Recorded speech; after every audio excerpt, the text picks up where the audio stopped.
Seja bem-vindo ao podcast Prólogo. Aqui é só o começo.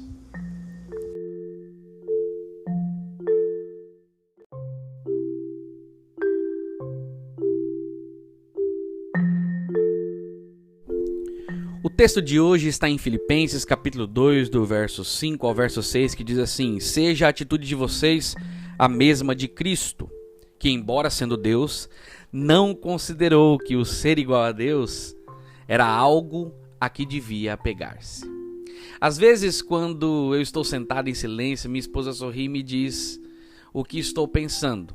Na verdade, ela quase sempre acerta. Nós realmente conhecemos alguém quando entendemos a maneira como eles pensam. Na passagem de hoje, Paulo abre uma janela para a mente de Cristo e revela como ele pensava de si mesmo. Esses versículos iniciam uma das passagens mais importantes das Escrituras para a compreensão da natureza de Cristo. Veremos isso em detalhes daqui a alguns dias, em algumas outras meditações. Mas olha que interessante, o verso 5 diz: tenha a mentalidade de Cristo Jesus. O ponto de partida de Paulo é um pouco surpreendente, dada a aplicação no versículo 5, que diz que devemos ter uma mentalidade de Cristo. Não somos iguais a Deus, então como podemos ter a mesma mente?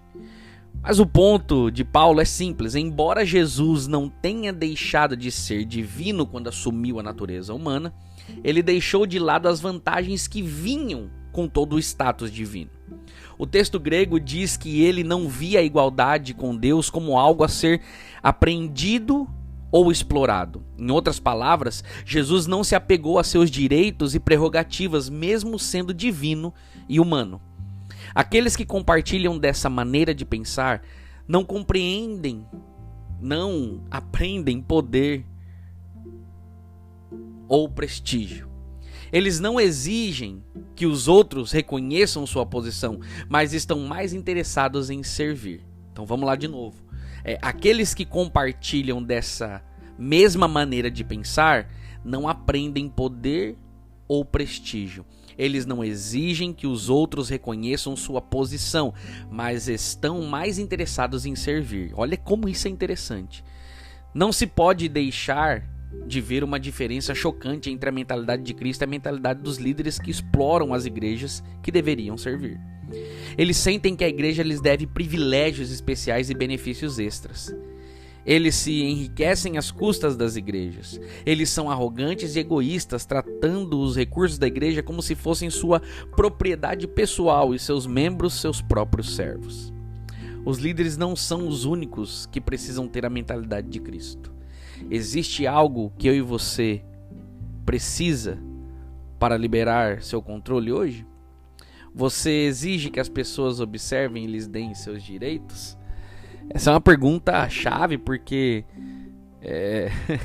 nenhum de nós gostamos de ser passados para trás, e a gente gosta, a gente tem código de defesa, a gente tem tudo que a gente quer, nossos direitos, né? Nós temos os deveres, mas temos os nossos direitos. Mas a gente fica... Quando a gente trava nisso, a gente esquece de ter a mentalidade de Cristo. Agora entenda bem, não estamos dizendo que você precisa agora aceitar qualquer coisa e viver uma vida dependente ou viver uma vida humilhada, uma vida sem nada. Não é isso. Mas na verdade a gente precisa entender que nós precisamos juntos da mentalidade de Cristo. Não é? Nós não temos como ser como Ele. Nós não somos Deus, mas nós podemos aprender diariamente com Jesus. Então, olha, eu até repeti o texto que eu estava lendo aqui na meditação que eu escrevi há um tempo atrás, e ela diz claramente, as pessoas que estão com Cristo não aprendem coisas sobre poder e prestígio, elas aprendem como servir. Lucas, como que você chegou a esse pensamento? Uma vez eu estava escrevendo uma meditação sobre Tiago.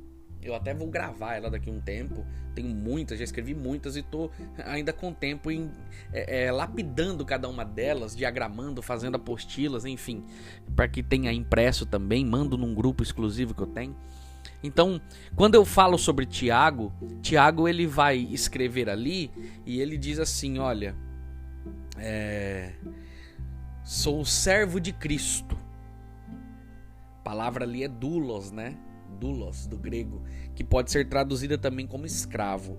Tiago, se você pesquisar bem, você vai perceber que Tiago ele era irmão de Jesus. Só que ele, por ser irmão de Jesus, ele poderia ter reivindicado esse poder, esse status, essa posição e ter dito assim: gente, eu vou escrever uma carta para vocês, mas antes entendam quem eu sou. Eu sou o irmão de Jesus. Com certeza, se ele usa essa cartada, essa carteirada, as pessoas poderiam olhar e falar assim: nossa, agora Tiago realmente tem algo relevante para falar para nós. Só que Tiago, ao andar com Jesus, ao estar com Jesus, percebeu que andar com Jesus era muito mais do que poder e status. E Jesus nunca pregou isso para ele. Porque chega no momento onde ele entende que ele é o quê? Ele é escravo de Jesus. Ele é servo do amor de Jesus. E tudo que ele está fazendo, ele diz primeiro: olha, estou fazendo porque eu sou servo de Jesus. Em momento algum você vê Tiago dizendo: eu sou o irmão de Jesus. É isso que Paulo está querendo mostrar aqui para nós. Ele está falando: olha, não é sobre prestígio ou poder, mas na verdade as pessoas que reconhecem a posição ao lado de Cristo, ao andar com Cristo, elas estão mais interessadas em servir.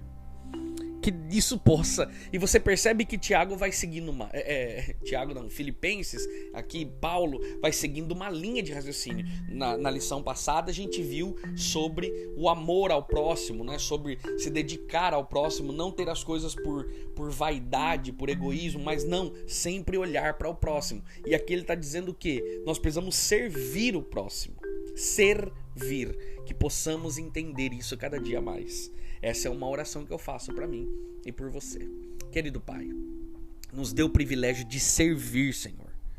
Que possamos olhar para o próximo e perceber que ele precisa de mim. E precisamos ser como Tu. O Senhor serviu cada um de nós enquanto esteve aqui e continua nos servindo. Pai, nos dá esse privilégio, muda nosso coração. Nós oramos em nome de Jesus. Amém.